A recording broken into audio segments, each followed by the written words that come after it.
कि मुंह से निकला हुआ शब्द, बादशाह ने जो मुंह से शब्द निकाला वही कानून। और इसके बाद भी मुसलमान कितने हुए? 20%, 80% हिंदू। अब यहां कुछ लोग कहते हैं कि मुस्लिम बादशाहों ने केवल हुकूमत की, उन्होंने अल्लाह का काम नहीं किया, लेकिन यह गलत है। सच्चाई ये नहीं है, किया लेकिन गलत तरीके से किया, तरीका गलत था। और जो तरीका पहले गलत तरीका अपनाया गया वही तरीका आज भी अपनाया जा रहा है। दुख इस बात का है।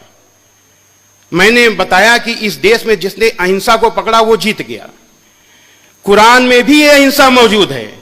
अहिंसा का मतलब मन वचन कर्म से अहिंसा, नॉन वायलेंस। मन वचन कर्म से अहिंसा का मतलब है कि किसी को किसी भी तरीके का कष्ट पहुंचाने के लिए सोचो भी नहीं, यह मन से है। कोई ऐसी बात मुंह से बोलो नहीं कि उसको कष्ट पहुंचे, यह वचन से है। और कर्म से कोई ऐसा काम न करो जिससे उसको कोई कष्ट पहुंचे, यह मनसा वाचा कर्मणा अहिंसा है। और यह मनसा वाचा कर्मणा अहिंसा कुरान मजीद में मौजूद है। कुरान मजीद के सूरा नंबर 28 आयत नंबर 83 में है, अल्लाह का वादा है, अल्लाह वादा कर रहा है कि हम परलोक का घर यानी जन्नत का घर उन लोगों के लिए विशेष कर देंगे, खास तौर से देंगे जो धरती में जुल्म और फसाद करने का इरादा नहीं रखते, यानी जो मन में सोचते तक नहीं है, उनको हम जन्नत का घर विशेष कर देंगे। अल्लाह का वादा है। यह है मन से अहिंसा, वचन से। कुरान मजीद के सूरा नंबर 41 आयत नंबर 34 में दिया हुआ है, भलाई और बुराई बराबर नहीं हो सकती, तो लोगों की सख्त बातों का ऐसे तरीके से जवाब दो जो बहुत अच्छा हो। ऐसा करने से तुम देखोगे कि जिसमें और तुम में पहले दुश्मनी थी अब वो तुम्हारा गहरा दोस्त है। यानी अगर कोई व्यक्ति आपसे सख्त तरीके से बात कर रहा है, गाली दे रहा है, तो आपको गाली नहीं देना, कुरान का हुक्म है। आपको सख्त तरीके से बात नहीं करनी, आपको ऐसे तरीके से बात करनी है कि उसका दिल जीत लो। इस्लाम दिल जीतने का मजहब है। यह वचन से हिंसा। और कर्म से सूरा नंबर 5 आयत नंबर 32 में है, जिस किसी ने एक निर्दोष का कत्ल किया तो मानो उसने सारे इंसानों का कत्ल कर दिया, और जिस किसी ने एक निर्दोष को बचाया तो मानो उसने सारे इंसानों को जीवन दे दिया, जान डाल दी, सारे इंसानों में जीवन डाल दी। यह कर्म से हिंसा। यही है इस्लाम की मनसा वाचा कर्मणा अहिंसा। और अगर इस अहिंसा को अपनाया गया होता तो आज इस देश की हालत दूसरी होती। इस अहिंसा की तरफ देखा भी नहीं गया। आज फैशन चल गया है सिमिलरिटीज पर बोलने का। कुछ लोग इतना उत्साह में आ गए हैं कि वेद में आपका नाम भी बताते हैं, मक्का मदीना तक बताते हैं कि वेद में मक्का मदीना का नाम भी लिखा हुआ है।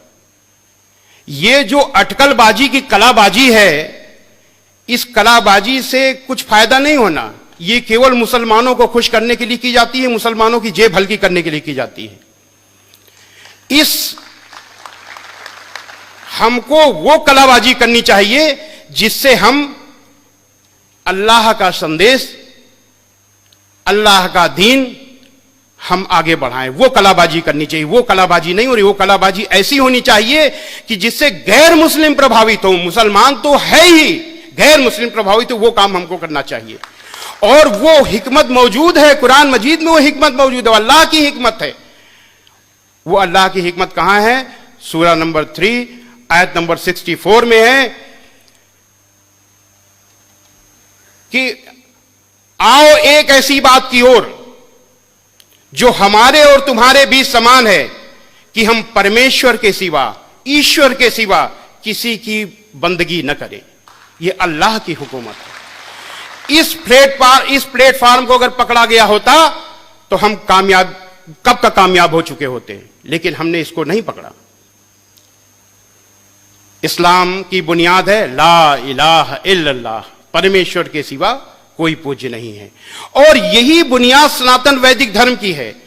संसार के सबसे पुराने ईश ग्रंथ ऋग्वेद के मंडल 1 सूक्त 7 का 10वां मंत्र है, इंद्रम वो विश्व तस्परिहवा महे जनेभ्या अस्माकम अस्तु केवलः। ऐ मनुष्यों, तुमको अत्यंत उचित है कि मुझ एक परमेश्वर को छोड़कर किसी दूसरे देव को कभी मत मानो, क्योंकि पूजा करने योग्य एक मुझ परमेश्वर को छोड़कर कोई दूसरा देव नहीं है। श्रीमद् भगवद गीता में है, मत्तः परतरम नान्यत किंचिदस्ति धनंजय। पूजा करने योग्य मुझ परमेश्वर से के अलावा कोई परमेश्वर नहीं है। ये है इस्लाम की में अल्लाह की हिकमत। और इस प्लेटफॉर्म को अगर पकड़ा गया होता तो आज मामला दूसरा होता। हमारे आरएसएस के भाई कहते हैं, विश्व हिंदू परिषद के लोग भी कहते हैं कि इस देश में रहने वाला हर व्यक्ति, हर इंसान हिंदू है, लेकिन इसकी कोई दलील नहीं है। यह भी अटकलबाजी है, मनमानी अटकलबाजी है, जो चाहा सो बोल दिया। क्या दलील है इसकी भाई कि इस देश में रहने वाला हर व्यक्ति हिंदू है? लेकिन इस बात की दलील है कि एक ईश्वर की पूजा करने वाला हर हिंदू मुसलमान है।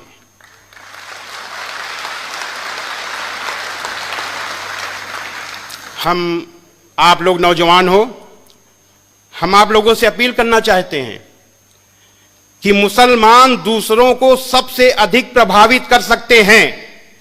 कब? जब वो बुराइयों को न देखें और अपनी अच्छाइयों को बताएं और खुद अमल में भी लाएं। क्या बताएं? क्या बताएं? बताएं कि इस्लाम गुस्सा करने का मजहब नहीं है, इस्लाम लड़ाई करने का मजहब नहीं है, इस्लाम जबरदस्ती करने का मजहब नहीं है, इस्लाम बदला लेने का मजहब नहीं है, इस्लाम शांति का मजहब है, दया का मजहब है, माफी का मजहब है। इस्लाम दिल जीतने का मजहब है। इस्लाम में बुराई का बदला बुराई नहीं, भलाई है, क्योंकि इस्लाम कुरान का मजहब है। हजरत मोहम्मद सल्लल्लाहु अलैहि वसल्लम पर कुरान उतरी, उतरने के बाद आपके दिल में उतर गई, दिल से उतरने के बाद आपके कर्मों में उतर गई। कुरान की एक एक अच्छाई हजरत मोहम्मद सल्लल्लाहु अलैहि वसल्लम की अच्छाई बन गई। आपने अपने पूरे जीवन में अपने विरोधी के लिए भी बद्दुआ नहीं की, अपने दुश्मन से भी बदला नहीं लिया। जरा ध्यान दीजिए, हजरत मोहम्मद सल्लल्लाहु अलैहि वसल्लम ने उस व्यक्ति से भी बदला नहीं लिया जिसने आपकी प्यारी बेटी को ऊंट से गिराकर मारने की कोशिश की। उन अबू सुफियान से भी बदला नहीं लिया जिन्होंने आपके खिलाफ हर लड़ाई में आपके दुश्मनों का नेतृत्व किया। उहद की लड़ाई में जिसमें आपके बहुत से अनुयायी, बड़े बड़े अनुयायी शहीद हुए, आप खुद बुरी तरह घायल हुए, उस लड़ाई में भी नेतृत्व कर रहे थे अबू सुफियान। ऐसे अबू सुफियान को फतेह मक्का के दिन आपने न केवल माफ किया बल्कि ऐलान किया कि अबू सुफियान को माफी, और जो अबू सुफियान के घर में दाखिल हो जाए उसे भी माफी, जो मस्जिद में दाखिल हो जाए उसे माफी, और जो अपने घर के दरवाजे बंद कर ले उसे भी माफी। यानी किसी न किसी बहाने सबको माफी। क्यों? क्योंकि अल्लाह का हुक्म था। क्या हुक्म था? कुरान मजीद के सूरा नंबर 7 आयत नंबर 199 में अल्लाह का हुक्म है, ऐ मोहम्मद माफी का तरीका अपनाओ और भलाई का हुक्म देते रहो और अज्ञानियों से किनारा कर लो। हजरत मोहम्मद सल्लल्लाहु अलैहि वसल्लम ने तो माफी का तरीका अपना लिया, लेकिन आपके अनुयायियों ने उस तरीके को नहीं अपनाया। मुसलमानों ने किसको अपनाया? गुस्सा, गुस्सा और गुस्सा, बदला, बदला और बदला। कितने बड़े दुख की बात है। जिन हजरत मोहम्मद सल्लल्लाहु अलैहि वसल्लम के लिए लाखों लाखों करोड़ों लोग अपनी जान न्यौछावर करने के लिए तैयार हैं, अपनी जान देने के लिए तैयार है, खुशी खुशी उन्हीं हजरत मोहम्मद सल्लल्लाहु अलैहि वसल्लम के तरीके को अपनाने के लिए तैयार नहीं है। यह बहुत बड़े दुख की बात है। आज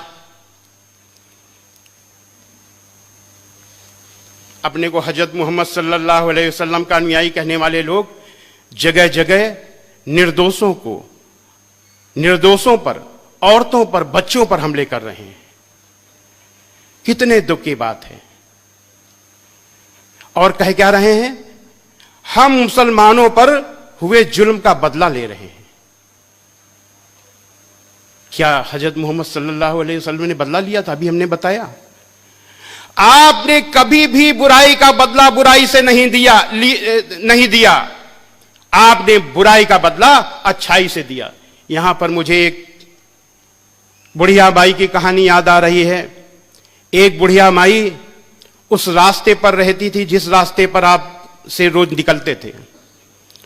वो गैर मुस्लिम थी, आपसे इतना चिढ़ती थी कि आप जब निकले आपके ऊपर कूड़ा फेंक दे। एक दिन आप निकले, कूड़ा नहीं गिरा, दूसरे दिन कूड़ा नहीं गिरा, तीसरे दिन कूड़ा नहीं गिरा। हजरत मोहम्मद सल्लल्लाहु अलैहि वसल्लम ने सोचा कि कहीं बुढ़िया माई बीमार तो नहीं हो गई। आप ऊपर चढ़ के गए, आपने आवाज दी, माई माई। बुढ़िया माई ने आवाज दिया, कौन? आपने कहा, मैं मोहम्मद। इतना सुनना था, बुढ़िया माई बहुत जो नाराज हो गई, अरे मोहम्मद कैसे आए? आपने बड़ी विनम्रता से कहा, माई आपने मेरे ऊपर 3 दिन से कूड़ा नहीं फेंका, मैंने सोचा कहीं आप बीमार तो नहीं हो गई, इसलिए मैं आपको देखने चला आया।